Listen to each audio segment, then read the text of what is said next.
Hey guys, welcome to our channel. If you want to record your credit card payment on your QuickBooks Online, then this video is for you. So sometimes you have paid something or spent or you have paid expenses with your credit card balance, but it is not recorded on your QuickBooks. Then this video is for you how you can just do it, how you can figure it out. So first you have to just log into your QuickBooks account with your login credentials. Once you have done it, you can find at the left side, you can find the menu section where you can find transactions.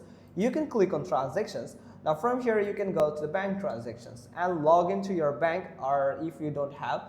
So once you have added your bank here or added your bank, you have to do is simply select the transaction that you have made through your credit card. That will automatically be reconciled on the bank transactions, from where you will be able to select the transaction. But if it's not recorded yet, then you can select that specific transaction and simply click on exclude button. Once you have clicked on exclude button, it will record that transaction on your bank. So that's the simple steps how you can do it. Hope you found this video helpful. If so, then give us a thumbs up. Don't forget to subscribe our channel, and thanks for watching. Till next time.